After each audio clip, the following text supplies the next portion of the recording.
नमस्कार दोस्तों, स्वागत है आपका हमारे चैनल में जहां हम आपको देते हैं करियर से जुड़ी हर छोटी बड़ी बात की जानकारी। अगर आप पैथोलॉजी कलेक्शन सेंटर खोलना चाहते हैं या ऑलरेडी इस बिज़नेस के बारे में सोच रहे हैं, तो सबसे बड़ा सवाल होता है इस बिज़नेस में महीने का कितना पैसा कमा सकते हैं। तो यही क्वेश्चन का आंसर मैं आपको देने वाली हूँ इस वीडियो में, जो कि हमारा टॉपिक है पैथोलॉजी कलेक्शन सेंटर ओनर की रियल अर्निंग कितनी होती है, मंथली इनकम कितनी होती है एंड प्रॉफिट कितना होता है ना। तो कुछ लोग बोलते हैं कि 20,000 होती है, कुछ बोलते हैं कि 1 लाख होता है और कुछ लोग कहते हैं कि अर्निंग जो है ना सिर्फ कमीशन पर डिपेंड करती है। तो आज की वीडियो में आपको रियल अर्निंग कैलकुलेशन बताऊंगी। ओके, आज हम इस वीडियो में क्या क्या कवर करने वाले हैं, चलो देखते हैं। हम देखेंगे पर टेस्ट कितना कमीशन मिलता है, डेली कितने पेशेंट्स आते हैं, मंथली इनकम कितनी बनती है और आखिर में नेट प्रॉफिट कितना बचता है। तो वीडियो को अंत तक ज़रूर देखिए, क्योंकि लास्ट में मैं एक रियल इनकम एग्जाम्पल भी शेयर करूँगी। सबसे पहले बात करते हैं कलेक्शन सेंटर का बिजनेस मॉडल कैसा होता है। सबसे पहले ये समझिए कि कलेक्शन सेंटर खुद टेस्टिंग नहीं करता। आप सिर्फ पेशेंट का ब्लड सैंपल कलेक्ट करते हैं, उसके बाद सैंपल पार्टनर पैथोलॉजी लैब में भेज दिया जाता है एंड लैब रिपोर्ट बनाती है और कलेक्शन सेंटर को हर टेस्ट पर कमीशन मिलता है। इस कमीशन से ही आपकी अर्निंग होती है। इनकम कहाँ से आती है? सबसे पहले ये समझना ज़रूरी है कि पैथोलॉजी कलेक्शन सेंटर में इनकम सिर्फ एक सोर्स से नहीं आती। सबसे बड़ा सोर्स होता है टेस्ट कमीशन, जो हर टेस्ट के बदले पार्टनर लैब से मिलता है।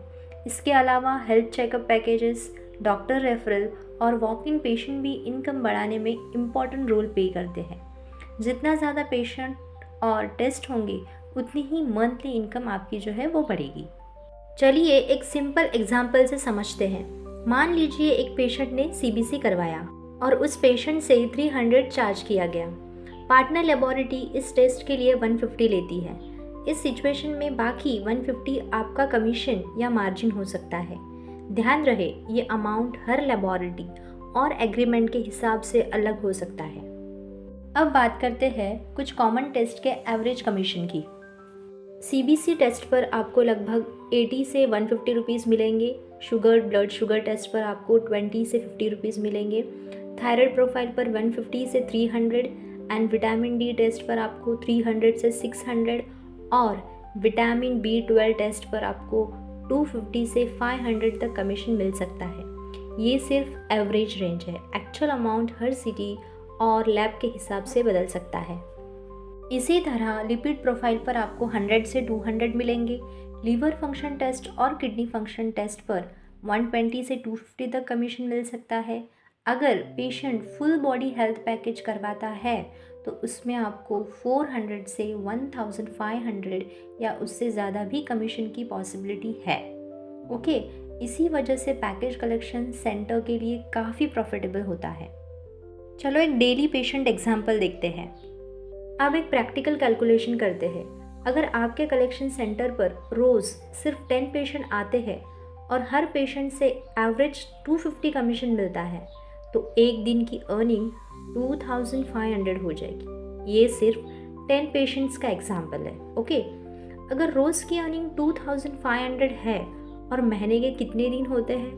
30 दिन होते हैं, 30 दिन होते हैं, है ना। तो टोटल मंथली इनकम 75,000 तक पहुंच सकता है। लेकिन याद रखिए, ये ग्रॉस इनकम है, इसमें से एक्सपेंस भी माइनस किया जाने वाला है ना। आपके जो एक्सपेंस होंगे वो भी इसमें से माइनस होंगे। अब सोचिए, अगर आपके सेंटर पर 20 पेशेंट्स रोज़ आने लगे, एवरेज कमीशन वही 250, तो डेली अर्निंग आपकी होगी 5000 की, है ना। तो आप पूरा महीना काम करोगे तो 5000 इंटू अगर आप 30 करते हो तो आपकी मंथली इनकम होती है 1,50,000। कितनी?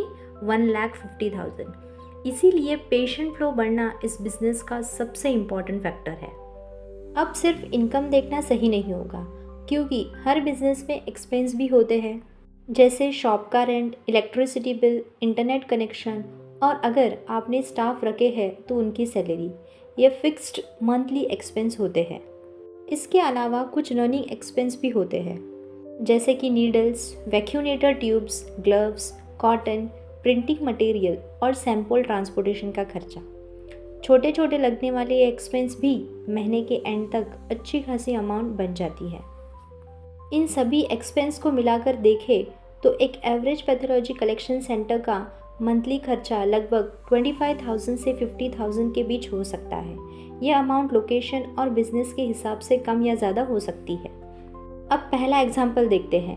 अगर मंथली इनकम 75,000 है और टोटल एक्सपेंस आपका 35,000 है तो आपका नेट प्रॉफिट 40,000 बचेगा। यह एक नए कलेक्शन सेंटर के लिए काफ़ी अच्छी प्रॉफिट माना जा सकता है। अब दूसरा एग्जाम्पल देखते हैं। अगर मंथली इनकम 1,50,000 है और टोटल एक्सपेंस आपका 50,000 हो तो नेट प्रॉफिट 1 लाख तक हो सकता है। लेकिन इस लेवल की अर्निंग के लिए अच्छी लोकेशन, डॉक्टर नेटवर्क और रेगुलर पेशेंट होना बहुत ज़रूरी है। अब देखते हैं इस बिज़नेस का प्रॉफिट किस पर डिपेंड करता है। कलेक्शन सेंटर का प्रॉफिट सिर्फ कमीशन पर डिपेंड नहीं करता। इसमें location, doctor referral, patient trust, marketing और पार्टनर लेबोरेटरी की कमीशन पॉलिसी सभी का बहुत बड़ा रोल होता है। अगर ये सब फैक्टर स्ट्रॉन्ग है तो अर्निंग भी काफ़ी अच्छी हो सकती है। सबसे इम्पॉर्टेंट बात यह है कि कलेक्शन सेंटर की इनकम कभी फिक्स नहीं होती।